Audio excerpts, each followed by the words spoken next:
But if it takes this kind of action to get Ottawa to act, then I'm afraid we have no choice but to stand up and defend Alberta's interests. For a leader of a government to goad another jurisdiction to take action against a third jurisdiction strikes me as provocative. Alberta is boycotting all BC wines and says it may introduce further measures. Retaliation after BC challenged the expansion of the Kinder Morgan Trans Mountain Pipeline. With millions of dollars at stake, the longer this dispute drags on, the greater the damage. As Carolyn Dunn reports, finding middle ground won't be easy. Premier Notley, thank you so much for your time this morning. I appreciate it. Is there an Alberta country artist you'd like for us to spin for you? Underscore Alberta. This radio station is putting BC country music on mute. We support our workers. You know, people here live and breathe by oil. That's what makes this town run. Many Albertans are trying to send a message they don't like BC proposing to limit the amount of diluted bitumen traveling by pipe and rail through the province. It would effectively kill the already approved Trans Mountain Pipeline and put a big dent in Alberta's already depleted treasury. In addition to suspending talks with BC over electricity sales, Alberta halted imports of BC wine. That's 30% of Time Winery's sales, including their contract as the official supplier of the Calgary Flames. We're a small family-run business, and it's a huge amount of our volume that we project for the year and is currently selling. And that's the CFIB's biggest concern.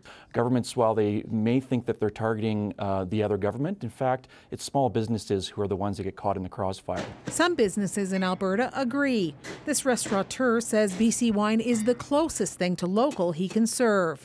I think the question that we should be asking ourselves is whether or not it makes sense for us to essentially play with food security and food identity and sovereignty in Canada over an issue of us not getting our way economically, and I think that's a really dangerous path to go down.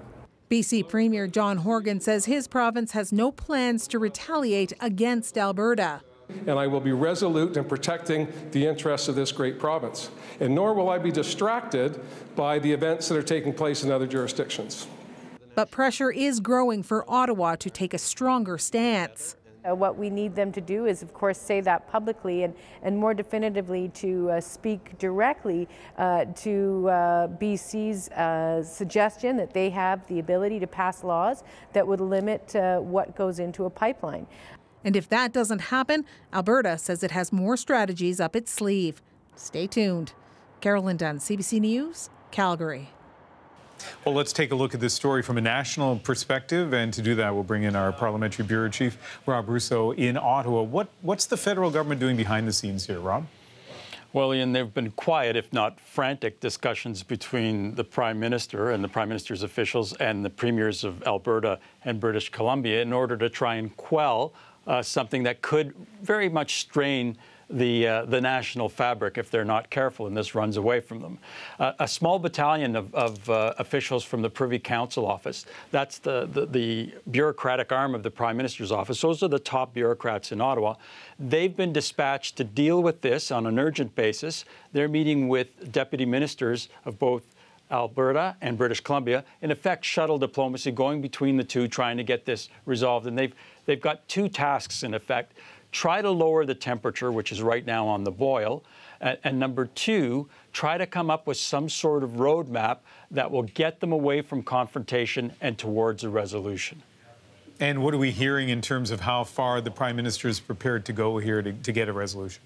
Well, this is the interesting development today. A senior government official, and in Ottawa, again, that's code for somebody who actually has influence with the Prime Minister and knows what the Prime Minister's thinking is, told our Aaron Wary a very interesting development. And I want to read this because it's important. He said, ultimately, the federal government will not allow any province to impinge on its jurisdiction over the national interest, full stop, end quote. That, to me, Ian, says that it's going to be the federal government who's telling those provinces where this pipeline is going to go and whether or not it's going to get built. That's a much more robust intervention than Justin Trudeau has made up until now. And again, it's one of those stances that could pull at the national fabric. All right, Rob, thank you. My pleasure.